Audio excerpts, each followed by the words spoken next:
Damos gracias al Señor que una vez más podemos estar compartiendo este tiempo de alabanza, de adoración también a Él y también de su palabra, ¿no es cierto? Qué bueno que el Señor nos dio su palabra para que nosotros podamos estar siendo edificados y también saber que todo lo que necesitamos para la vida y la piedad nos ha sido revelado por medio de su palabra. Nos ha sido revelado por medio de la palabra de Dios, la cual nos ayuda a vivir nuestro caminar cristiano. Nos ayuda a vivir nuestro caminar en el Señor. Así que quiero que vayamos ahí a Mateo capítulo 8, versículo 23 al 27. Vamos a leerlo y vamos a orar nuevamente. Mateo capítulo 8, versículo 23 al 27. Dice: cuando entró Jesús en la barca, sus discípulos le siguieron. Y de pronto se desató una gran tormenta en el mar, de modo que las olas cubrían la barca. Pero Jesús estaba dormido. Y llegándose a él, le despertaron, diciendo: Señor, sálvanos, que perecemos. Y él les dijo: ¿por qué estáis amedrentados, hombres de poca fe? Entonces se levantó, reprendió a los vientos y al mar, y sobrevino una gran calma. Y los hombres se maravillaron diciendo: ¿quién es este que aún los vientos y el mar le obedecen? Vamos a orar. Padre, queremos darte gracias por tu palabra. Señor, ahora, al ir a tu palabra, estamos confiados que, Señor, tú prometiste que donde estén 2 o 3 congregados en tu nombre, allí estás tú, Señor, en medio de ellos. Y, Señor, nosotros acá somos tu iglesia y estamos congregados y, Señor, creemos que tú estás en medio nuestro. Señor, te pedimos que tú obres en cada corazón, que tú transformes, que cambies, que tu palabra, Señor, penetre hasta lo más profundo, como tú estás acostumbrado a hacer, Señor. Cuando tu palabra es predicada, Señor, cuando tu palabra es suelta o soltada, Señor, sabemos que ahí es donde hay poder. Señor, sabemos que somos cambiados y transformados por medio del poder de tu palabra. Te damos gracias, Señor. Ayúdanos, guíanos y que todo lo que tú tengas para hablarnos hoy, nos hables, Señor. En el glorioso nombre de tu Hijo Jesús. Amén. Y amén.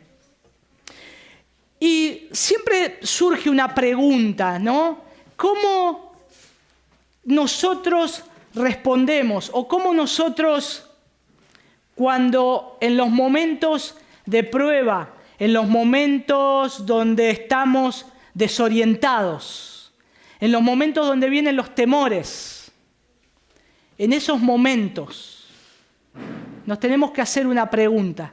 ¿Es Jesús superior a nuestros temores? ¿Es Jesús siempre superior a nuestros temores?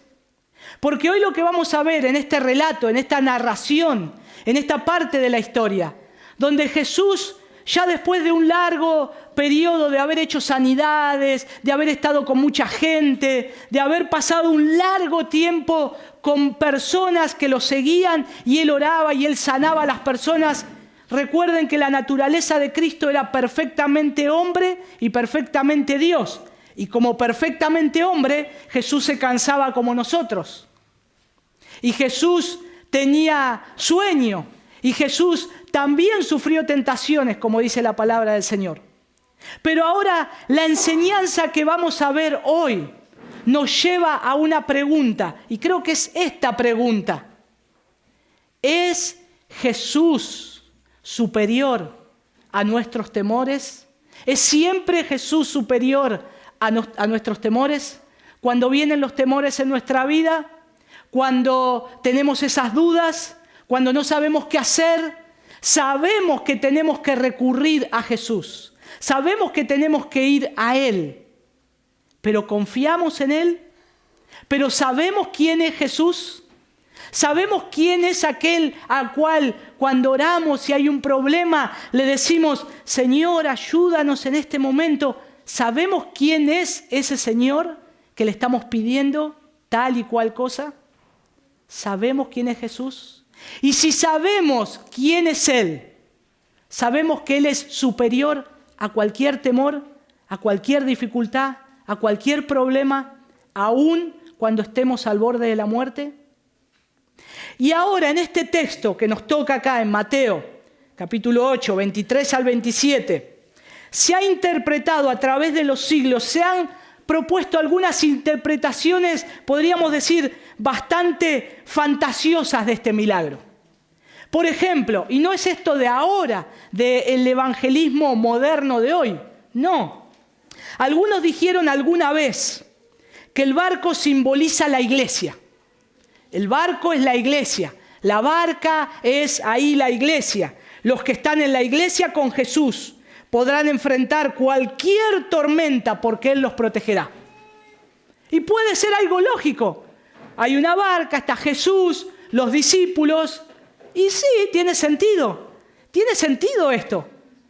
Podría ir por ahí. Podríamos sacar una enseñanza de ahí. Hermanos, la barca es la iglesia. Vienen tormentas, viene el enemigo, sacude la barca, pero Jesús está ahí. Bien, eso es una de las interpretaciones que se le ha dado. Ahora, Él les va a proteger, es cierto también, pero aquella antigua interpretación se ha puesto un vestido nuevo. Se ha puesto un vestido nuevo. También en estas secciones pone los peligros a los que se enfrenta la iglesia de Mateo. Por ejemplo, dijeron, no, lo que Mateo quiere decir es que la iglesia estaba pasando por tormentas, por persecuciones, por problemas, y lo que Jesús le está diciendo ahí es que así como los discípulos le siguieron al barco, estuvieron a salvo. Pero así es como el Señor Jesús les está demostrando que los discípulos que siguen a Jesús van a estar a salvo por medio que vengan las tormentas o vengan las persecuciones.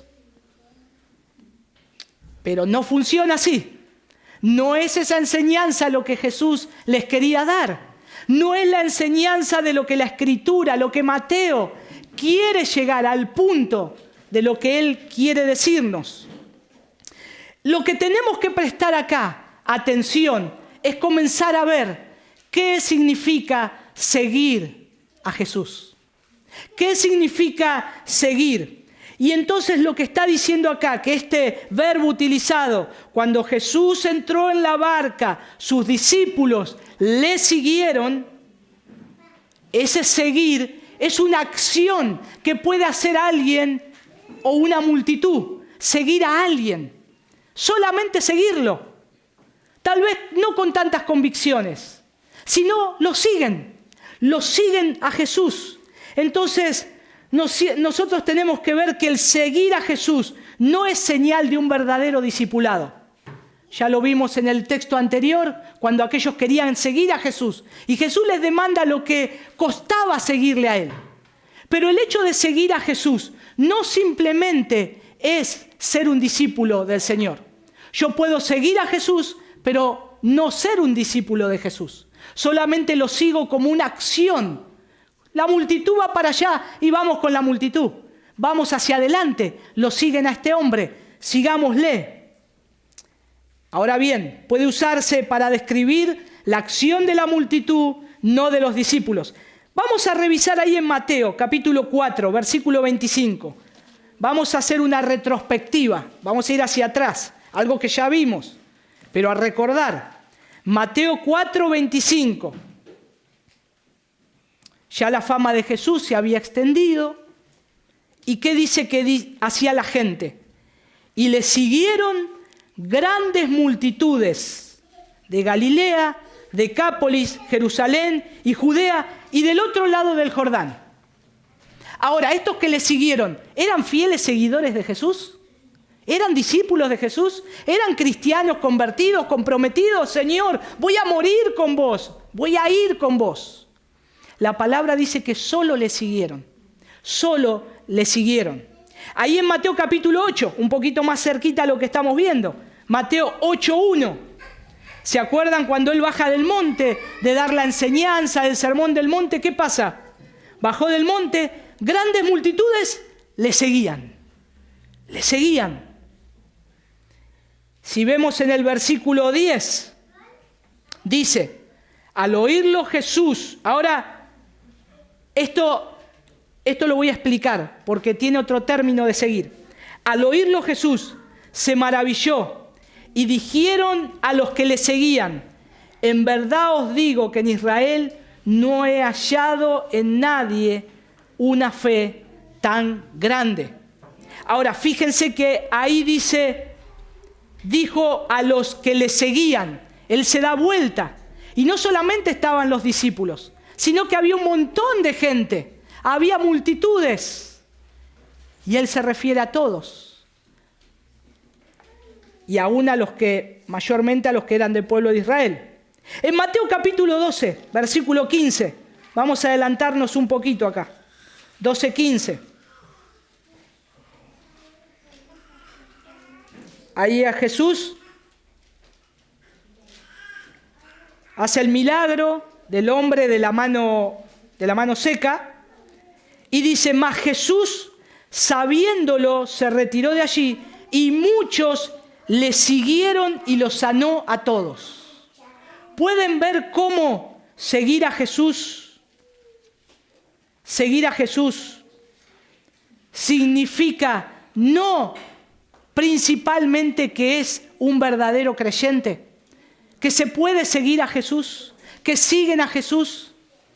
Ahora, si nosotros tomamos este verbo seguir, entonces nosotros, si tomáramos en toda la palabra que seguir a Jesús es alguien que entrega su vida completa a Él, ¿qué hacemos con Mateo capítulo 9, versículo 19?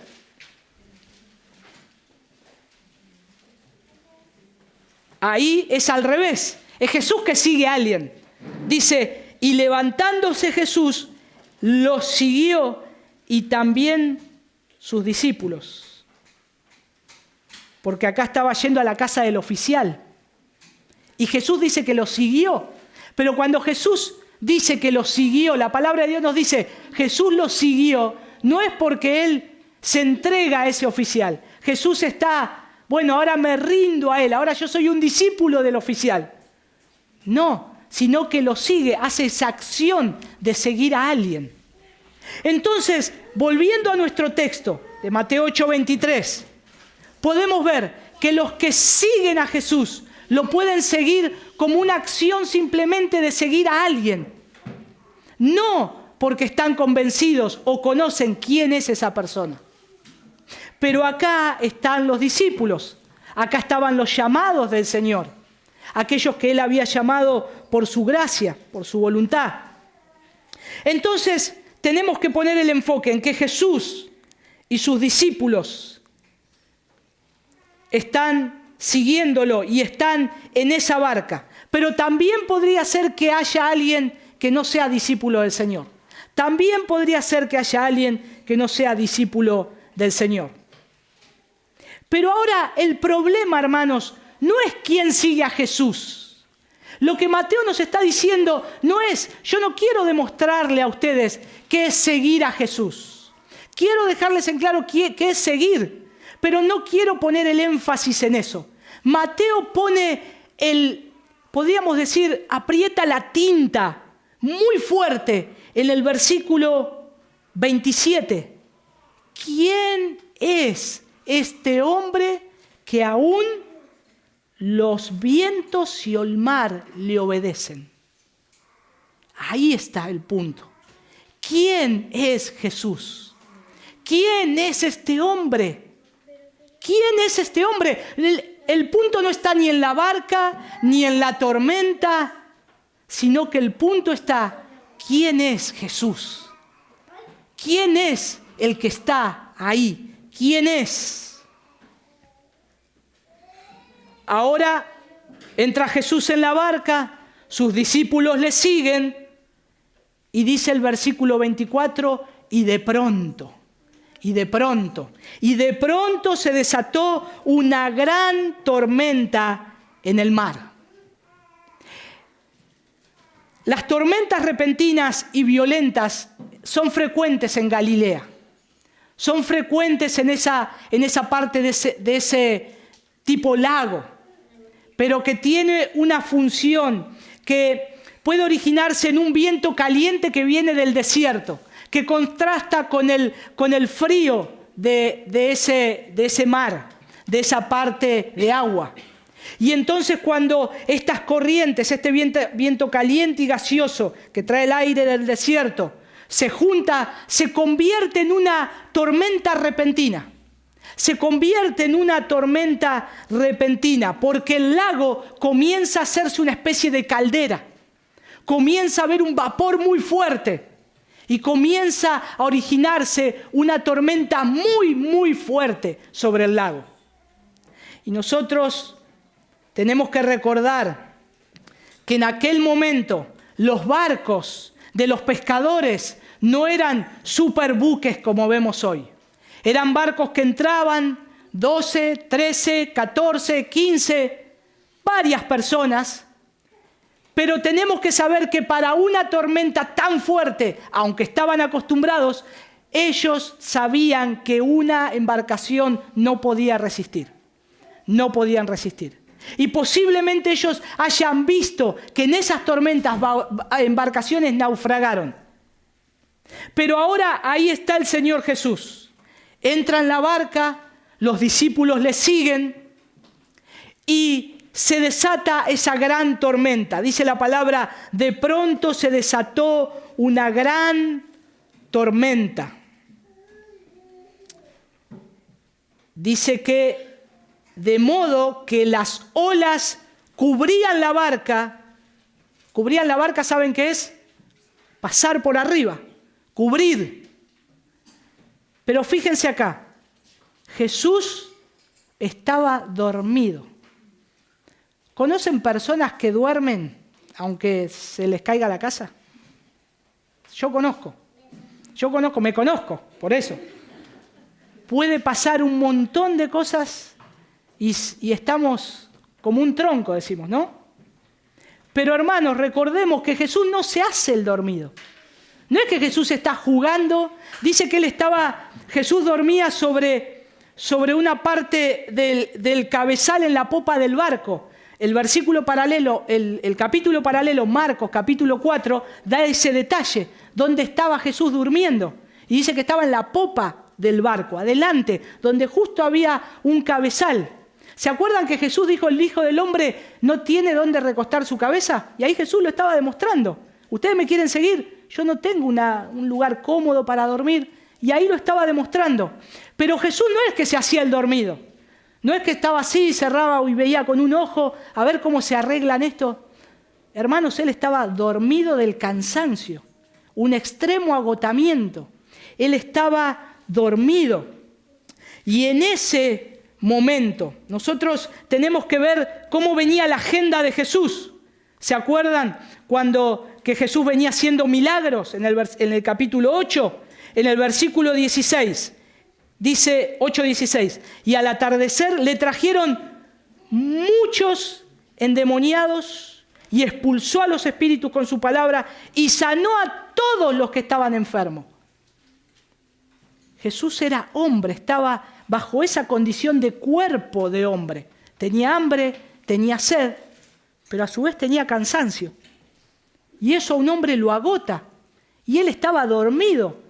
Él estaba dormido y dice que él estaba durmiendo, él estaba dormido.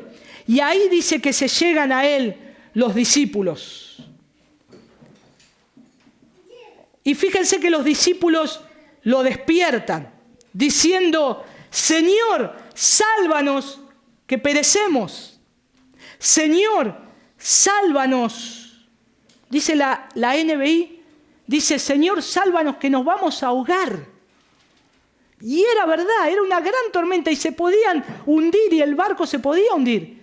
Y ellos tienen ese temor los asalta por todos lados.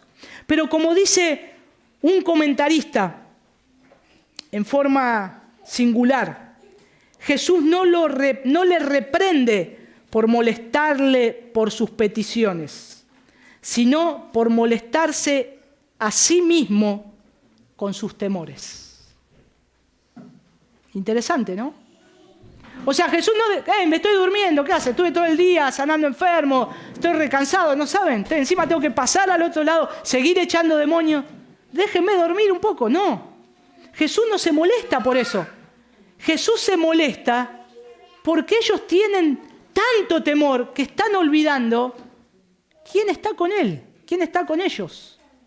¿Dónde está puesta su fe? El temor pasa a ser mayor que la fe. Por eso Él le dice, hombres de poca fe. Y acá cuando le dice hombres de poca fe, no puede referirse a la cantidad, poca. No quiere decir eso el comentarista, el autor, sino a su poca consistencia, a su poca consistencia. No una gran fe, sino un cierto tipo de fe. ¿Dónde está puesta su fe?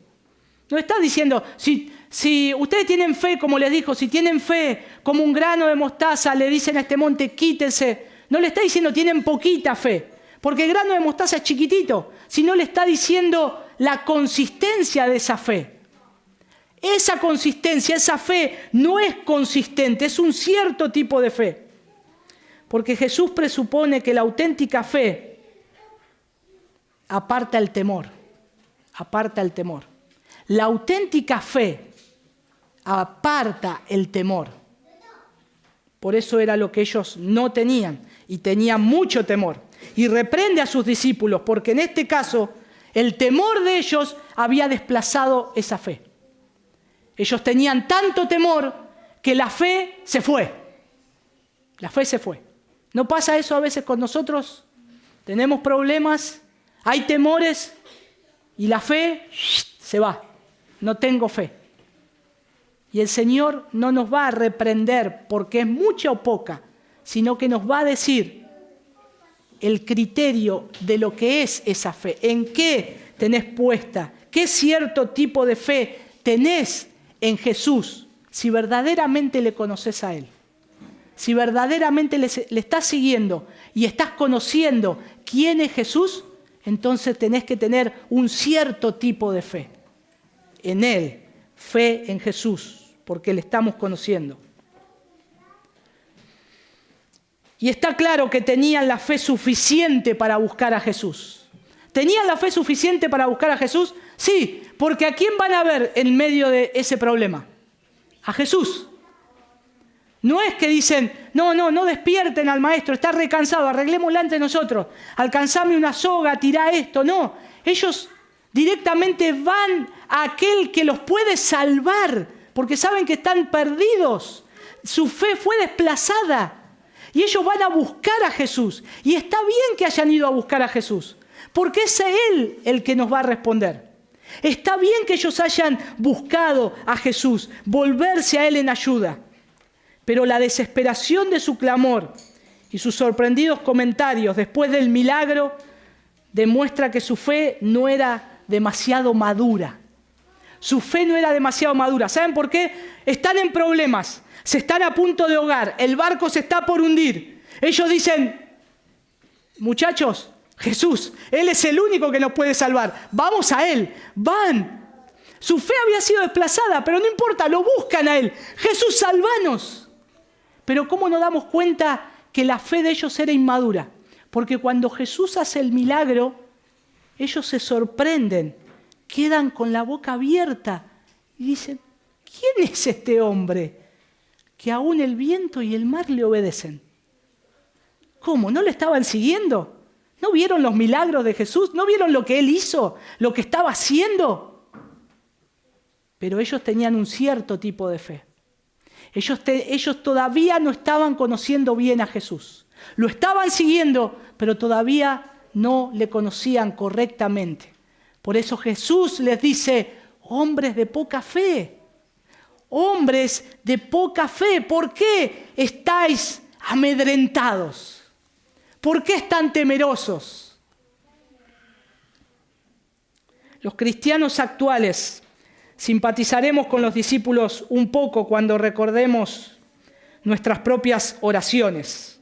A veces cuando estamos metidos en problemas, a veces cuando clamamos a Dios para que nos ayude, si nosotros creemos que Dios escucha las oraciones y las contesta, creemos que es capaz de resolver la situación, tanto para que redunde en su gloria como en nuestro beneficio. Pero ¿no sucede a veces que tenemos, como esos hombres, poca fe? Estos hombres es como que vieron cuando se hace un truco de magia, esos ilusionistas. Entonces uno lo ve, tiene un conejo, y nosotros ya sabemos que va a desaparecer el conejo. Ya sabemos que un truco lo va a hacer desaparecer. Pero ¿qué sucede cuando lo hace? Nos quedamos, ¡oh! Abrimos la boca, ¡ah! Y si yo ya sabía que lo iba a hacer, me sorprende, ¿qué me sorprende? Y acá Jesús pasa lo mismo. Si ustedes ponen mi fe en mí, si ustedes tienen una cierta clase de fe que está apuntada en mí, yo lo voy a hacer, no se sorprendan. Pero ellos van así, como hace la gente con el mago. Van a Jesús, le dicen, Jesús, sálvanos. Y cuando Jesús hace milagro, ¡oh! Mirá lo que hizo Jesús. Y si es que Él lo puede hacer, ¿cómo no lo va a poder hacer? Él es el Señor, Él es el Rey del universo, Él lo puede hacer. Por eso, hermanos, cuando nosotros acudimos en oración a Jesús, ¿cómo lo hacemos? ¿Conociendo a Jesús? ¿Pidiéndole las cosas sabiendo que Él a su tiempo y a su voluntad lo puede hacer? ¿Sabiendo que Él nos va a sorprender con algún milagro, con algo inesperado en algún momento? ¿Cómo lo vamos a hacer? ¿Cómo vamos a ver a Jesús? ¿Y cómo vamos a responder a esa fe?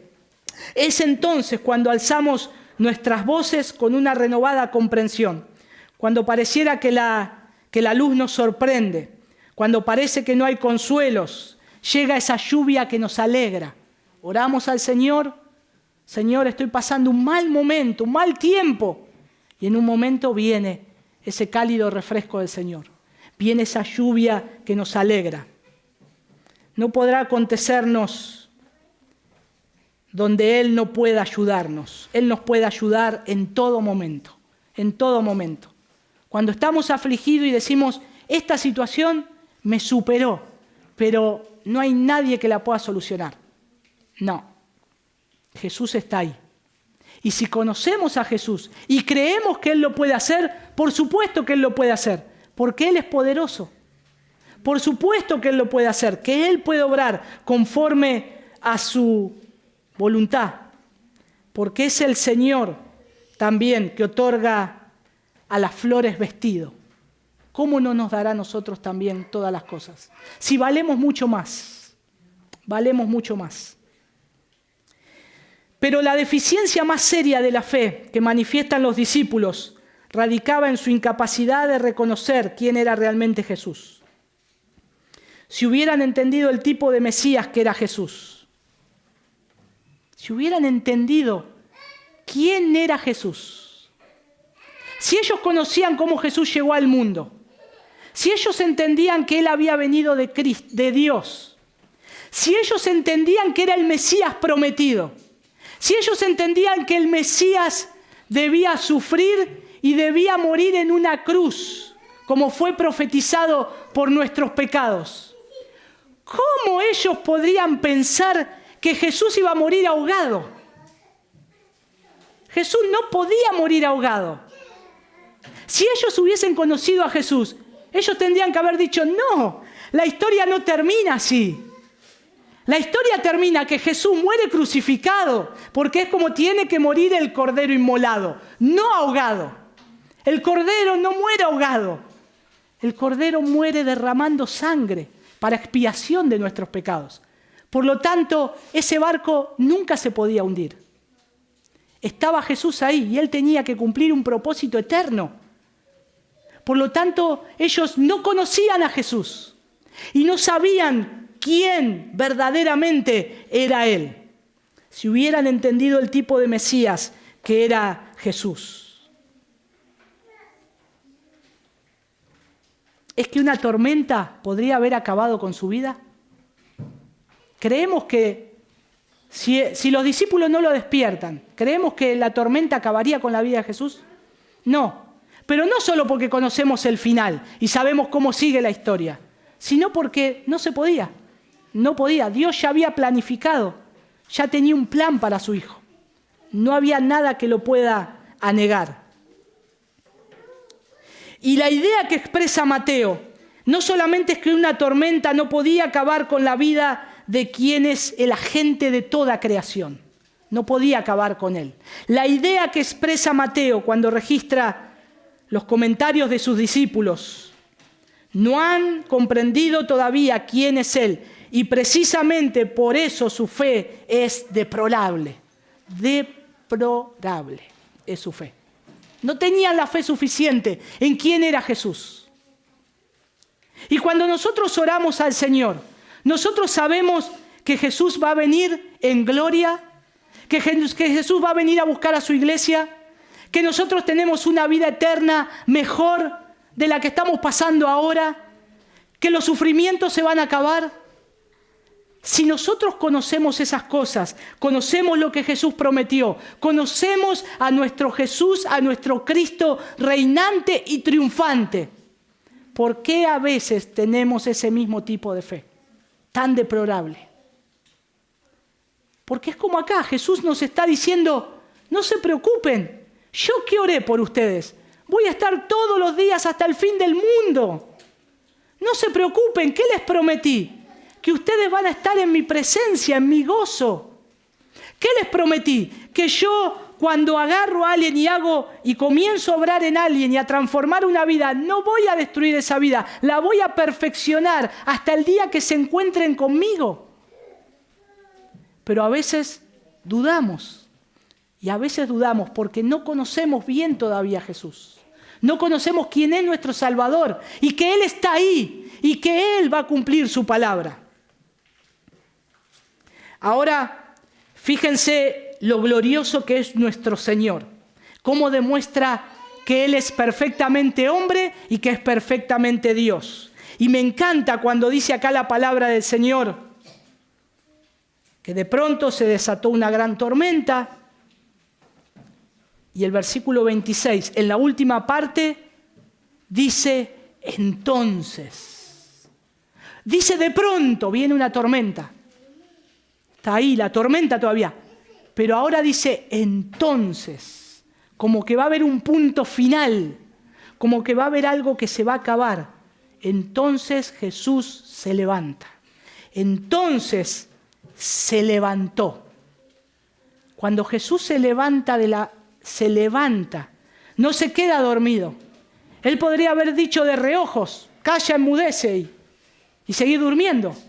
Pero Él demuestra que Él es Dios.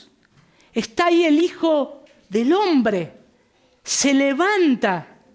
Entonces Jesús se levanta, el Señor del universo, el Creador del cielo y de la tierra, aquel que los vientos y las olas le respetan. Se levanta y dice: quietos, cesad. Quietos, cesad. Con una sola palabra. Ya sea la ira del mar tormentoso, demonios u hombres o todo lo demás. El agua jamás anegará el barco donde yace el Salvador de la tierra. No puede. El Señor de la tierra, el cielo y el mar. ¿Y qué hacen ellos? El viento y el mar, ¿qué hacen? Cuando Jesús se levanta y les dice: paren ya, quietos, cesad. La voluntad del viento y del mar se aplaca en un instante. Y esto es un milagro. Porque generalmente en Galilea, si bien las tormentas frenaban rápidamente, iban disminuyendo. El mar agitado, de golpe empieza cada vez menos hasta que queda planchado. Pero dice que acá la orden que le da Jesús, dice: se levantó, reprendió a los vientos y al mar y sobrevino una gran calma. Por eso se maravillaban. Cuando Jesús da la orden, es el mismo Jesús que estaba en el universo al principio, dando la orden de crear el cielo, la tierra, el mar y los peces. Dijo Jesús, dijo el Señor, haya esto, y lo hubo. Ahora el Señor dice, basta viento y mar. Y dice que en el momento, quedó todo planchado. No se movía una hoja y el mar quedó como un lago. Es que Él era el Señor. Él era el Señor del universo. ¿Cómo la voluntad de esos vientos y el mar no se iban a sujetar? Cuando escucharon esa voz, escucharon la voz del Creador. Y ya, automáticamente. Impresionante, impresionante nuestro Señor. Esto nos recuerda, amados hermanos, esta lección. Jesús es siempre superior a nuestros temores. Jesús es siempre superior a nuestros temores. Nuestra fe será más estable si la centramos en quién es Jesús. La fe necesita saber con urgencia, no tanto lo que Jesús hará o qué promesas hizo que sean aplicables, o a esta o a aquella situación, sino que nuestra fe necesita saber quién es Jesús. ¿Cómo sabemos quién es Jesús? Yendo a su palabra, meditando en su palabra, estudiando su palabra, viendo los hechos de Jesús en el Nuevo y en el Antiguo Testamento. ¿Quién es Él? De esa manera nosotros podemos conocer quién es Él. El cristiano debe aprender que el conocer mejor al Jesús genuino es lo que más fortalece nuestra fe. Necesitamos aprender y necesitamos saber que conocer a Jesús va a fortalecer nuestra fe. Porque no es lo que yo diga con mi palabra, es el autor de la fe que es Jesús.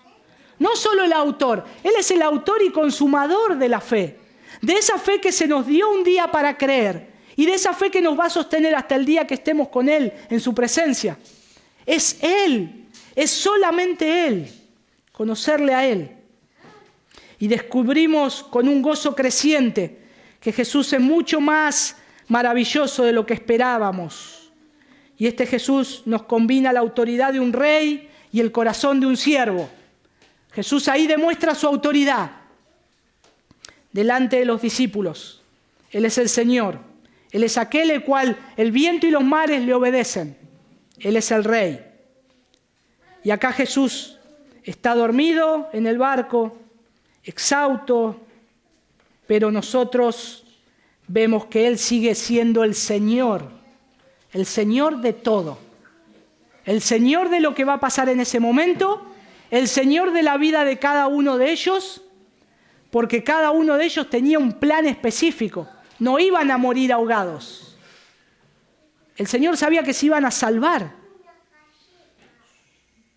Y también el Señor demuestra que confíen, porque tengo poder para aquietar cualquier viento y cualquier tormenta. Confíen en mí. ¿Cómo reforzamos esta idea de que Jesús, o cómo tenemos la fe suficiente para creer que Jesús me puede ayudar, que Él es el Señor, si Él gobierna todas las cosas, si Él sostiene todas las cosas, ¿cómo Jesús, yo puedo creer en Jesús para poner mi fe y mi confianza en Él? Bien, vayamos a Job, capítulo 38. Vamos a buscar algunos pasajes nomás, pero solo para que la palabra nos hable y nosotros confirmemos la fe, esa fe que necesitamos tener en Él. Job 38, 8. Hasta el versículo 11 voy a leer. Dice: ¿O quién encerró con puertas el mar, cuando irrumpiendo se salió de su seno? Cuando hice de una nube su vestidura y de espesa oscuridad sus pañales. Cuando sobre él establecí límites, puse puertas y cerrojos y dije: hasta aquí llegarás, pero no más allá. Aquí se detendrá el orgullo de tus olas. Es el Señor. dándole una orden a la naturaleza, hasta acá, hasta acá. Por eso Él está demostrando, le está diciendo a ellos, este soy yo soy el Señor, confíen en mí, si yo soy el que puse esos límites. Ahora otra vez, Salmo 29, versículo 3. Vamos al libro de Salmos, 29, 3. Voy a leer el 3 y el 4. Dice, voz del Señor sobre las aguas, el Dios de gloria truena, el Señor está sobre las muchas aguas. La voz del Señor es poderosa, la voz del Señor es majestuosa. Versículo 10 del Salmo 29. Jehová preside en el diluvio. ¿Saben qué es presidir? Dirigir. Y se sienta Jehová como rey para siempre. Versículo 11. Jehová dará poder a su pueblo, Jehová bendecirá a su pueblo con paz. Otra vez, el Señor demostrándonos, yo puedo hacer todo, yo soy poderoso. Yo puedo hacer todas las cosas sobrenaturales porque yo soy el creador, yo soy el dueño. Yo soy el dueño y soy el Señor de este universo. Otro salmo, Salmo 65, versículo 5 al 7. Salmo 65, del 5 al 7. Con tremendas cosas nos responderás tú en justicia, oh Dios de nuestra salvación, esperanza de todos los términos de la tierra y de los más remotos confines del mar. Versículo 6. Tú, el que afirma los montes con su poder, ceñido de valentía, el que sosiega el estruendo de los mares, el estruendo de sus ondas y el alboroto de las naciones. Y yo creo que el Salmo 89:9, yo no sé si ellos conocían la Escritura bien, pero si ellos hubiesen conocido quién era el que estaba con ellos, el Salmo 89, versículo 9, aunque ellos no tenían ni capítulo ni versículo, pero esta parte de la Escritura se la tendrían que haber acordado. Fíjense qué dice. Tú dominas la soberbia del mar. Cuando sus olas se levantan, tú las calmas. Impresionante. Está hablando acerca de lo que Jesús puede hacer, acerca de lo que el Hijo de Dios puede hacer, de lo que Él es. Él era el Mesías verdadero, Él es el Señor, Él es el Hijo de Dios. Si vienen temores, si vienen pruebas en momento que está nuestra vida o la de ellos a punto de morirse, Él está ahí. Y si Él es el Señor, cuando Él diga una palabra, esas olas se van a calmar, ese mar se va a aquietar y enmudecer. Entonces, amados hermanos, podemos ver cómo Jesús es superior a nuestros temores. Cómo Jesús es siempre superior a nuestros temores. Y estos rasgos de la naturaleza de Cristo, comparados con toda la Escritura, son los que nos muestran o nos da esa confianza de quién es Él, esa confianza en Él. Él conocía por experiencia la soledad de la falta de hogar. Él también conocía el sueño del agotamiento. Él también sufrió ese rechazo de los ignorantes. Y sin embargo, Él es el Hijo glorioso. Y sin embargo, Él sigue siendo Dios. Sin embargo, Él sigue siendo el Señor de la naturaleza, el juez de cielos y tierra. Eso sigue siendo hoy nuestro Señor. Si el Señor sigue siendo hoy eso, ¿dónde vamos a poner nuestra fe? ¿En los temores o en Jesús? ¿Dónde vamos a poner nuestra fe en medio de las pruebas y las dificultades? ¿En nuestros temores, lo que yo creo, o en Jesús? En Él. Si le conocemos a Él y proseguimos en conocerle, vamos a tener la mirada puesta correcta y la respuesta correcta. Debemos confiar en el Señor Él tiene la capacidad de darnos todo el consuelo que necesitamos. Confiemos, hermanos. Él tiene la capacidad de darnos todo el consuelo que necesitamos. Todo. No hay nada imposible para Él. No hay nada imposible para Él. No he visto un hombre, un mortal, que se pare delante de un mar y le diga, calla, enmudece, y le obedezca. El único que ha pasado en la historia fue un hombre solamente, Jesús. Jesús. ¿En dónde vamos a poner nuestra mirada? ¿En un hombre como yo, como un mortal? ¿O vamos a poner la mirada en un hombre que fue perfectamente hombre y perfectamente Dios, y se llama Jesús? Ese es el auténtico Jesús. Vamos a orar. Señor, queremos darte gracias por enseñarnos esta lección. Señor, tal vez nos podríamos reír de lo que sucedió en ese momento de la historia, en esta narración que nos hace Mateo y también Marcos. Reírnos, miren cómo está Jesús ahí, qué sonsos que son. Señor, cuando nosotros vemos cuál es la enseñanza que nos quieres dar, vemos que nos llevas a que tenemos que ver en dónde está puesta nuestra confianza en los momentos de temor. Queremos que sea en ti, Jesús. Queremos que sea en ti, en los momentos de debilidad, en los momentos donde no sabemos qué hacer. Queremos que sea en ti, Jesús, y confiar en que tú lo puedes hacer. Y cuando lo hagas, Señor, poder darte la gloria a ti y decir, maravilloso y grande es nuestro Señor. Señor, quita la duda de nosotros. Ahuyenta los temores en medio de las dificultades y de las pruebas. Ayúdanos a recordarnos esta palabra, Señor, entre nosotros, en momento de duda, en momento de temor, en momento de confusión, en momento de desesperación.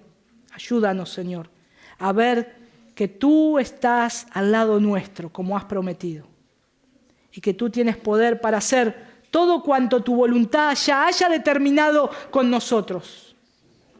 Y estar seguros, Señor, en ti. Y proseguir en conocerte, Señor, en conocerte a ti. Gracias te damos, Padre, por tu palabra, tu preciosa palabra. Es tan extensa, Señor, que nos muestra a cada momento la fidelidad que tienes con un pueblo que has escogido para la alabanza y la gloria de tu nombre. Te damos gracias como iglesia, porque, Señor, en medio de las pruebas y los temores, Señor, tú dijiste que ibas a edificar tu iglesia. Y en eso confiamos, Señor, y esperamos. Gracias, Padre. Acompáñanos ahora en las tareas y en las cosas que hagamos en este día. Y queremos glorificarte a ti, Señor, todo este día. En el bendito nombre de tu Hijo Jesús. Amén.